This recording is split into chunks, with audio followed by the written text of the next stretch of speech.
किसी भी अष्टमी तिथि को, और कोई कोई माताएं कह देती हैं, कोई बच्चा कह देता है मम्मी मुझे याद नहीं होता, याद करता हूँ परीक्षा हॉल में जाकर भूल जाता हूँ, मैं कुछ पढ़ता हूँ बाद में जाके भूल जाता हूँ, स्मरण में नहीं रहता। तो उनसे भी निवेदन है, आप माँ नील पाठ नहीं पढ़ सकते, स्तोत्र नहीं कर सकते, संस्कृत में नहीं पढ़ सकते, तो माँ नील सरस्वती के नाम से अष्टमी, नवमी और चतुर्दशी के दिन एक शंख पुष्पी पुष्प को, नीला कलर का जो फूल होता है बेल में लगा होता है, जो शिव जी को अति प्रिय होता है, उस पुष्प को आप जलाधारी पर रख दीजिए। जलाधारी जानते हो ना सब लोग, शिवलिंग पर नहीं, जलाधारी पर रख दीजिए और जल चढ़ाना 7 बार प्रारंभ करिए।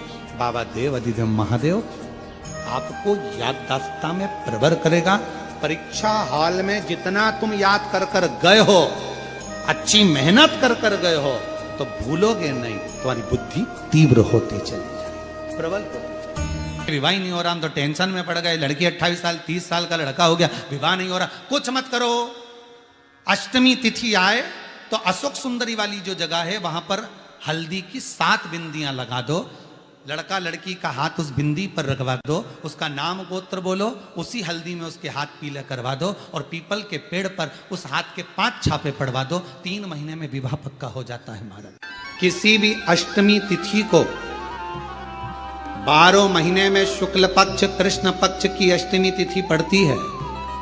यदि किसी भी अष्टमी तिथि को अगर किसी ने नियम बनाया 5 अष्टमी का, 8 अष्टमी का, 7 अष्टमी का, एक कनेर का पुष्प शिवजी के शिवलिंग को समर्पित करना, अशोक सुंदरी के स्पर्श करना, और जो जलाधारी होती है, जैसे ये शिवलिंग है, ये जलाधारी है, तो पहले शिवलिंग पर स्पर्श, फिर अशोक सुंदरी का स्पर्श, फिर जलाधारी पर कनेर का पुष्प शिव जी की ओर मुख कर कर, अर्थात जैसे मानो ये कनेर का पुष्प है, तो ऐसा शिवलिंग का स्पर्श करते हुए जलाधारी पर जो समर्पित करता है, भगवान शंकर उसके मन की कामना को पूर्ण जरूर करते हैं। एक कनेर का पुष्प।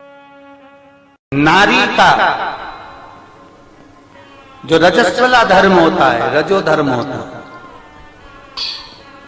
नारी जो 7 दिन 5 दिन कार्य नहीं करती, रजो धर्म का जो उसका समय होता है, रजस्वला समय होता है, उस रजस्वला समय में कभी नारी के कोई प्रॉब्लम आ जाती है, कोई प्रॉब्लम आ जाती है, कोई परेशानी आ जाती है, कभी गर्भाशय में गांठ पड़ जाती है, कभी उसका रजो धर्म नहीं आ पाता, कभी रजो धर्म आता है तो निरंतर आता है, तो उस समय पर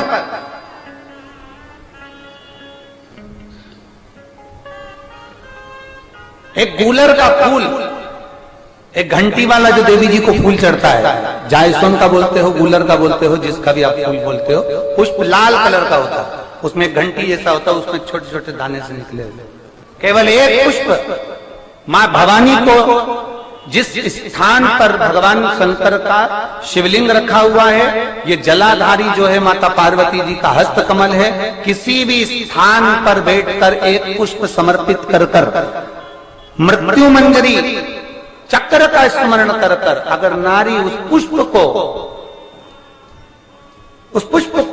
मंदिर के द्वार के बाहर बैठकर भी खा ले या घर पर भी खा ले, तो उसके रजो धर्म से जुड़ी हुई जो भी तकलीफें होती है या गर्भाशय में गांठ भी होती है, तो धीरे धीरे गलना प्रारंभ हो जाता है। उस मृत्यु मंजरी चक्र का स्मरण बड़ा प्रबल। ये थोड़ा सा लोगों को लगेगा, बताओ महाराज जी कहाँ का विषय लेकर बैठ गए, पर संपूर्ण भारत की मेरी जीजियों के लिए ये प्रयोग बहुत जरूरी, संपूर्ण भारत की मेरी जीजी मृत्यु मंजरी चक्र का स्मरण भी हमारे को सुख का अनुभव करा रहा है। एक नारी के जीवन को सुखता प्रदान करता, आनंदता प्रदान करता। जैसे संतान नहीं होने पर आप सफेद आंकड़े की जड़ बांधते हो, कौन सा नाम लेते हो? तुम रुकेश्वर महादेव का। तुम रुका जी का नाम लेते हो, 21 बार घुमाते हो, कमर पर बांध लेते हो, संतान का सुख प्राप्त हो जाता है। ऐसे मृत्यु मंजरी चक्र का स्मरण जब जब नारी को कोई तकलीफ आ रही है, डॉक्टर ने बोल दिया गर्भाशय में गठान पड़ गई, गर्भाशय में गांठ पड़ गई है, रसोली पड़ गई है, उस समय पर आपको स्मरण होना चाहिए, उस समय पर आपका स्मरण होना चाहिए। थोड़े दिन प्रयोग करिए और प्रयोग करने के बाद पत्र में लिखकर भी भेजना कि फल उसका फर्क पड़ा कि नहीं। किसी भी अष्टमी पर 1 बेलपत्र, 3 शमी पत्र, आप कभी दिल से, कभी मौका मिले हृदय से अशोक सुंदरी वाली जगह का स्पर्श कर कर भगवान शंकर के शिवलिंग पर एक बार समर्पित कर कर देखना, और दूसरे वर्ष इंतजार करना कि तुम अष्टमी के दिन बाबा को शमी पत्र बेलपत्र दिया था, क्या बाबा ने तेरे घर में धन और वैभव दिया कि नहीं दिया। जो स्थिति में गाड़ी चल रही थी वो स्थिति की गाड़ी तेरी पार हुई कि ना। एक ऐसा नीला कलर का पुष्प होता है, देखो छोटा है थोड़ा हमारे हाथ में, ये फूल का बेटा है, ठीक है, पूरा फूल नहीं है, ठीक है, फूल का बेटा है ये छोटा सा। अच्छा दिख रहा है, काय आस्था वालों दिखाओ तो सही, दिखाओ जरा बाजू में, और थोड़ा सा पास कर दो तो सबको नजर आ जाएगा, ठीक गया। शंख पुष्पी, अपारिजात भी बोला जाता है इसको। हर हर विराजो विराजो। तो एक पुष्प अपन कहते हैं, हमारे भगवान देवादिदेव महादेव को, भगवान शंकर को बड़ा प्रिय है ये पुष्प। अब किसी से पूछा जाए, आप कह रहे हो कि शंकर भगवान को ये नीला फूल, ये शंख पुष्पी भगवान शिव को इतनी प्रिय क्यों है, भगवान शंकर को इतनी प्रियता क्यों है, कोई से पूछे तो वो बताए चाहे ना बताए, पर शिव महापुराण का संवाद कर रहे हैं। कंठ में स्वयं मां जगत जननी ने 10 विद्या में से एक मां को याद किया, और मां तारा का एक स्वरूप मां सरस्वती के रूप में विराजमान हो गया। कंठ में रहने से विष की तपन के कारण, कंठ में रहने से विष की तपन के कारण उनका स्वरूप नीला पड़ गया, और जब उनका स्वरूप नीला पड़ गया तो भगवान देवादिदेव महादेव ने कहा, सुनो पार्वती, संसार के लोग, भूमंडल में रहने वाला यदि कोई भी मानव जिसकी विवेकता, बुद्धि, विचार, सोच, ज्ञान थोड़ा सा भी अगर उसमें कम है, तो वो नील सरस्वती का यदि आवाहन करे, मां नील सरस्वती स्तोत्र का पाठ करे, मां नील सरस्वती की स्मरण करे, तो उसकी विवेक, उसकी बुद्धि तीव्र होती है, श्रेष्ठ होती है। और सुनो पार्वती, यदि मान लो कोई मान नील सरस्वती का स्तोत्र का पाठ नहीं कर पाए, आराधना नहीं कर पाए, साधना नहीं कर पाए, स्मरण ना कर पाए, अगर कोई बच्चा एक शंख पुष्पी पुष्प को समर्पित कर कर जलाधारी पर, और 1 लोटा जल यदि वो समर्पित करता है, और उस जल का आचमन कोई बच्चा नित्य प्रति करता है, तो वो बच्चा धीरे धीरे विद्वत्ता धारण करता ही जाता है। जो याद करता है वो भूलता नहीं। ये मां नील सरस्वती की कथा है। 2 सरस्वती का दर्शन आपको और हमको होता है, 2 सरस्वती का स्मरण आप और हम करते हैं। एक सरस्वती जो स्वयं श्वेत वस्त्र धारण करी है, हंस पर बैठी हैं, और बड़े आनंद के साथ में मां सरस्वती का सुंदर स्वरूप है। पर एक सरस्वती ऐसी हैं जो नीला उनका स्वरूप है, और नील सरस्वती के रूप में उनकी पूजन होती है। मां नील सरस्वती महाराज,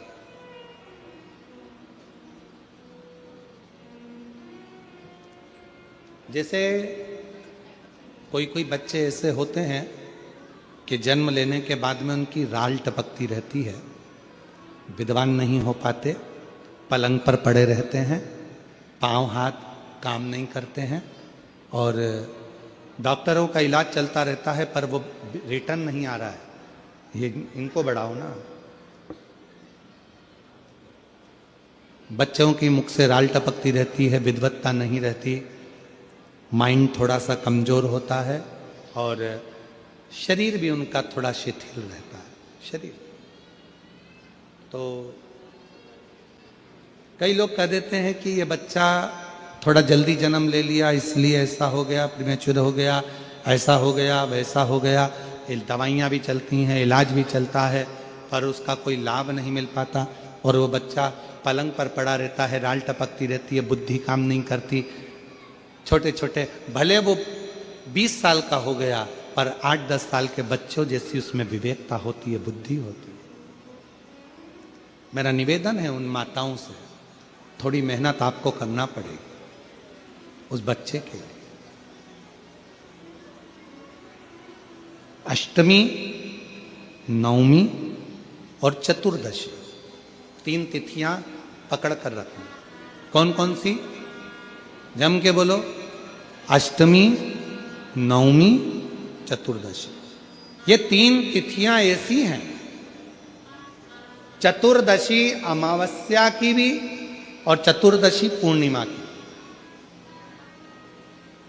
अष्टमी नवमी अमावस्या की भी और अष्टमी नवमी पूर्णिमा की। ये वो तिथियां हैं जिन तिथियों में मां नील सरस्वती का स्तोत्र का पाठ कर कर एक शंख पुष्पी पुष्प, एक अपरिजात का पुष्प जलाधारी पर रखकर 7 बार अगर जल का पात्र से जल चढ़ाया जाए और उसी जल को कटोरी में झेल लिया जाए, उस जल को 3 दिन तक लगातार यदि सुबह दोपहर शाम रोज उस बच्चे को देना चालू करिए, उसके हाथ पैर भी काम करना प्रारंभ करेंगे, उसकी बुद्धि भी काम करना प्रारंभ करेगी। जो वो पलंग पर पड़े पड़े राल टपकाता रहता है, उसको लोग कहते हैं कि 18 साल का हो गया और दिमाग केवल 10 साल का है, 5 साल का है, उसमें धीरे धीरे बुद्धि प्रबल होना प्रारंभ हो जाएगी और वो भी एक दिन कार्य करना प्रारंभ कर देगा।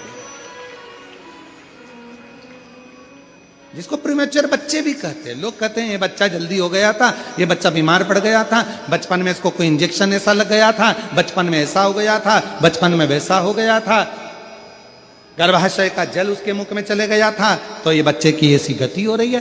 उस बच्चे के लिए अगर आपके आसपास के क्षेत्र में भी कोई बच्चा ऐसा है तो उसको मां नील सरस्वती का स्मरण जरूर कराएं। और अगर आप लोगों के पास में मां नील सरस्वती का स्तोत्र का पाठ ना मिले तो प्रयास करिएगा, मोबाइल पर सर्च कर कर मां नील सरस्वती का स्तोत्र भी निकाल सकते हो। बाजार में से गीता प्रेस गोरखपुर की किताब में भी ला सकते हो, पढ़ भी सकते हो, घर में उसका स्तोत्र का पाठ भी कर सकते हो। मां नील सरस्वती स्तोत्र का स्मरण और बड़े भाव के साथ करें स्मरण। और कोई माताएं कह देती हैं, कोई बच्चा कह देता है मम्मी मुझे याद नहीं होता, याद करता हूं परीक्षा हॉल में जाकर भूल जाता हूं, मैं कुछ पढ़ता हूं बाद में जाके भूल जाता हूं, स्मरण में नहीं रहता। तो उनसे भी निवेदन है, आप मां नील पाठ नहीं पढ़ सकते, स्तोत्र नहीं कर सकते, संस्कृत में नहीं पढ़ सकते, तो मां नील सरस्वती के नाम से अष्टमी, नवमी और चतुर्दशी के दिन एक शंख पुष्पी पुष्प को, नीला कलर का जो फूल होता है बेल में लगा होता है, जो शिव जी को अति प्रिय होता है, उस पुष्प को आप जलाधारी पर रख दीजिए। जलाधारी जानते हो ना सब लोग, शिवलिंग पर नहीं, जलाधारी पर रख दीजिए और जल चढ़ाना 7 बार प्रारंभ करिए। बाबा देव अधिदेव महादेव आपको याददाश्ता में प्रबर करेगा। परीक्षा हॉल में जितना तुम याद कर कर गए हो, अच्छी मेहनत कर कर गए हो, तो भूलोगे नहीं, तुम्हारी बुद्धि तीव्र होती चली जाएगी, प्रबल होती चली।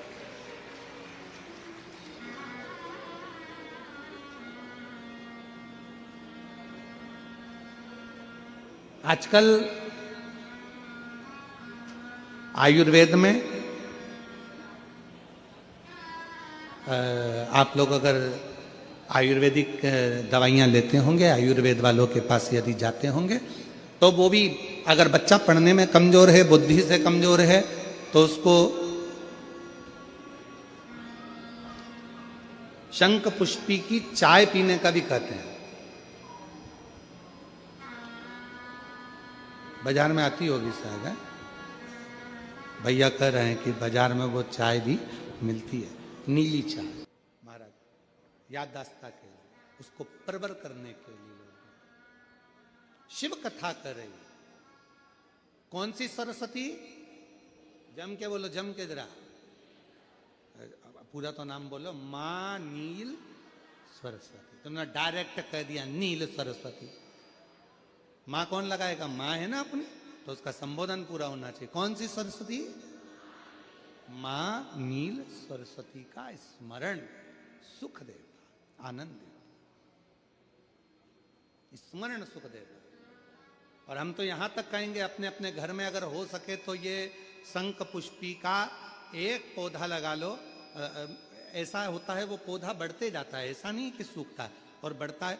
बच्चे लोग सुबह से उठेंगे और बच्चे लोग उठकर उस पौधे में से फूल तोड़ेंगे और शंकर भगवान को समर्पित करेंगे, तो वो पुष्प भी बच्चों के जीवन में विद्वत्ता प्रदान करेगा। वो शंख पुष्पी का पुष्प। हर हर एक आनंद। एक पत्र है, अच्छा है, देख।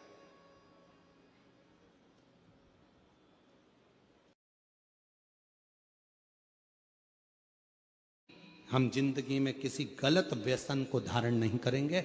आज से हम व्यसन का त्याग करते तो समझो कि संत श्री गुरुदेव घासीदास बाबा जी की जयंती हमने मनाई।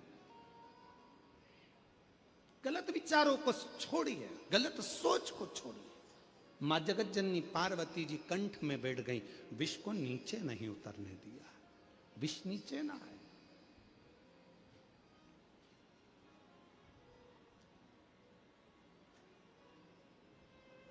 ये विष जब नीचे उतरेगा तो बर्बाद कर देगा, बर्बाद।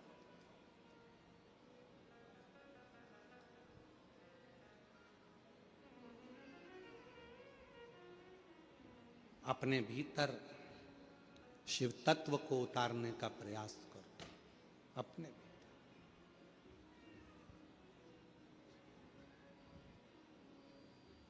कल एक माता जी कह रही थी, अच्छा हुआ गुरुजी मैं कथा में आ गई।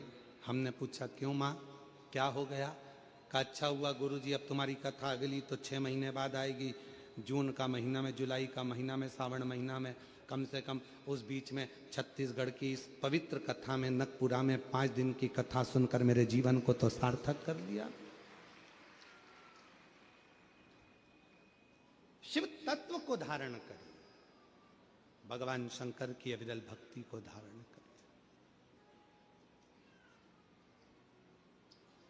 और जो जैसी भावना लाया वो वैसा ही फल पाया। नहीं खाली उसे लौटाया, वो मन ही मन हर्षाया। और कर दिया माला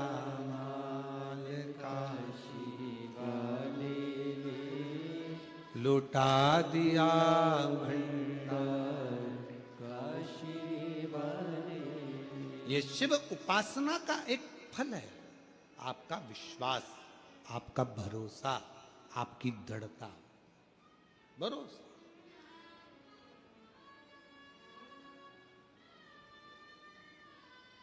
ये उस पर भरोसा, उसकी दृढ़ता, उसका विश्वास आपके भीतर हो। महाराज जब आप प्रसन्न रहें तो पहले जल चढ़ाएं, बेलपत्र चढ़ाएं। पर यदि घर में तकलीफ है, दुख आ गया, कोई बहुत बड़ी घटना हो गई, घात लग गई, तब उस समय पर जल पहले नहीं, पहले बेलपत्र चढ़ाओ शिव जी पर, फिर जल चढ़ाओ। जब आप बेलपत्र चढ़ाएंगे उसके बाद जल चढ़ाएंगे तो वो बेलपत्र आपके घर में जो तकलीफ है, कोई हॉस्पिटल में पड़ा है, दुखी है, उसको वो झेल लेता है, फिर उसको भटकने नहीं देगा। बाबा उसको ठीक कराकर भेज ही देगा अपने घर की ओर, उसको संभाल लेगा।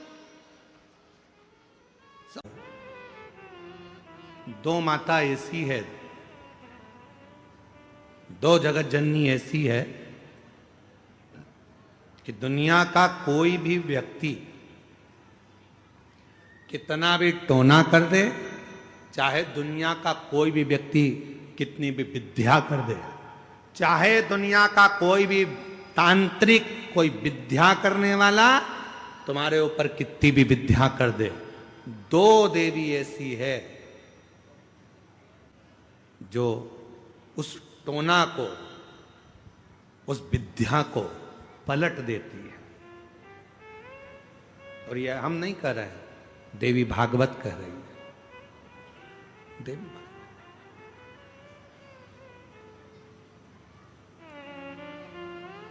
काली पुराण में भी इसका वर्णन आता है, देवी भागवत में भी इसका वर्णन आता है। दो देवी ऐसी हैं जो कोई अपने ऊपर अगर विद्या कर रहा है और वो दो देवी का स्मरण कर लिया जाए, उन दो देवी का नाम लेकर मात्र शंकर के शिवलिंग के सामने जो अशोक सुंदरी वाली जगह होती है, वहां पर अगर इन दो देवियों का नाम लेकर अगर जल चढ़ा दिया जाए तो किसी ने अगर विद्या करी भी होती है तो पलट जाती है। कोई कितना भी बड़ा तुम्हारे लिए तंत्र मंत्र कर रहा हो, वो तुरंत पलट जाता है, एक क्षण नहीं लगता और उनका नाम लेने से ही पलट जाता है। दो देवी, एक प्रत्यगिरा माता, एक है प्रत्यगिरी माता और दूसरी है दंतेश्वरी माता, जिसका काली पुराण में विशेष वर्णन लिखा हुआ।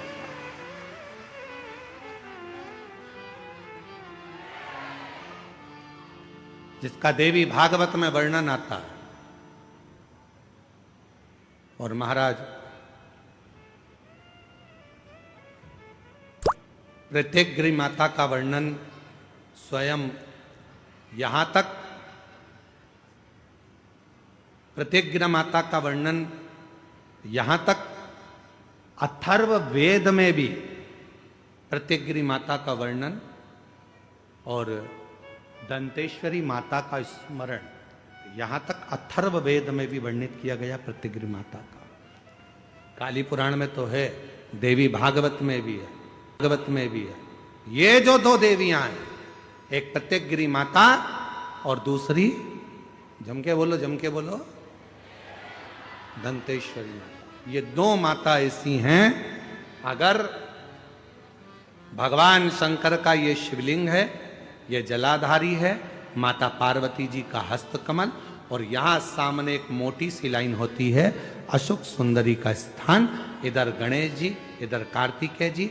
जब हम दक्षिण में खड़े होकर, उत्तर में मुख कर कर यहां खड़े होकर जब हम शिवलिंग पर जल चढ़ाते हैं और अपने जल के पात्र को थोड़ा सा आगे बढ़ाकर हम इस स्थान पर, अशोक सुंदरी के स्थान पर, इस यहां खड़े होकर जल चढ़ाते समय इस स्थान पर अपने पानी के लोटे को आगे बढ़ाते हैं और जल को यहां गिराते हैं।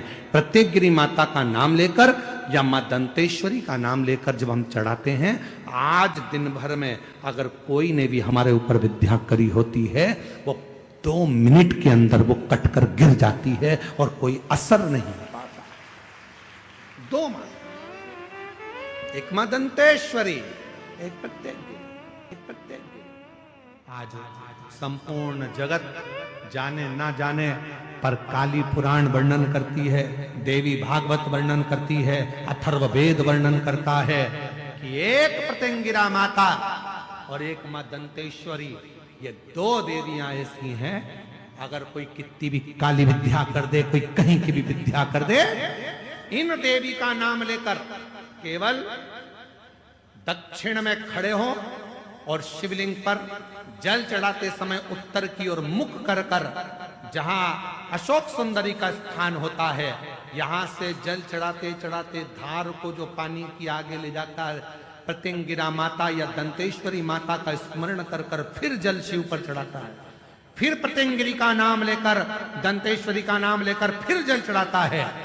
उसकी जिंदगी में अगर कोई कितनी भी तंत्र मंत्र विद्या कर दे, उसके ऊपर असर हो ही नहीं पाता, उसी समय पर कट जाता है। ये वो प्रत्यगिरी। यहां तक वर्णन आता है महाराज, जिस नारी के, जिस स्त्री के रजो धर्म में, रजो धर्म के समय पर कोई नारी कहती है पेट दर्द होता है, कोई कहती है रजो धर्म नहीं आता, कोई कहती है रजो धर्म रुक जाता, वो नारियां जो बहुत उदर से जुड़ी हुई कहीं ना कहीं तकलीफों में होती हैं, अगर मां प्रतिंगिरा का स्मरण कर कर एक चावल का दाना, भगवान देव अधिदेव महादेव जिस जलाधारी पर, वो जो गोल जलाधारी है, जिस जलाधारी पर शंकर का शिवलिंग रखा हुआ है, उस जलाधारी पर कहीं पर भी एक चावल का दाना या तो मां दंतेश्वरी का नाम लेकर या प्रतिंगिरा माता का नाम लेकर अगर चढ़ा देती है, तो उस नारी के रजो धर्म से जुड़ी जितनी प्रॉब्लम है वो सब समाप्त हो जाती है। यहां तक प्रतिंगिरा माता का वर्णन। कोई बीमारी आ गई, यहां वहां ना जाकर सबसे पहले हॉस्पिटल से, अस्पताल। क्यों? शिव पुराण कहती है कि हॉस्पिटल में जो डॉक्टर का एक रूप होता है, वो शंकर का एक स्वरूप होता। आप उसको शिव मानकर जब कहोगे कि इसको रोग आ गया, बीमारी आ गई, इलाज करिए। जांच का बोले जांच करो, दवाई का बोले दवाई करो, पर साथ में भगवान शंकर के ऊपर एक लोटा जल चढ़ाकर वो जल का भी आचमन कराते रहो। जब दवा और दुआ दोनों साथ चलती है तो व्यक्ति जल्दी ठीक हो जाता है और स्वस्थ। दवा दुआ दोनों साथ चलना चाहिए तो व्यक्ति ठीक होता है। महाराज मान लो कोई एकदम एक्सीडेंट हो गया, डॉक्टर ने जवाब दे दिया कि अब तो मुश्किल है, बहुत मुश्किल, बहुत मुश्किल। तब प्रयास करो, बन सके रात्रि के समय हो चाहे दिन का समय हो, कभी भी शिव जी के मंदिर में जाकर एक हाथ में दूध लेकर, एक हाथ में जल लेकर, मां प्रतिंगिरा का नाम लेकर, मां दंतेश्वरी का नाम लेकर उस दूध और जल की धार को एक साथ शिव पर चढ़ाना प्रारंभ करो और प्रारंभ करो और उसका नाम बोलकर कि बाबा उसको संभाल लेना मेरे भोलेनाथ। बहुत डॉक्टर मना कर रहा है, पर तू कृपा करेगा तो वो अच्छा हो जाएगा, तेरी करूंगा तो वो ठीक हो जाएगा। कहते हैं कि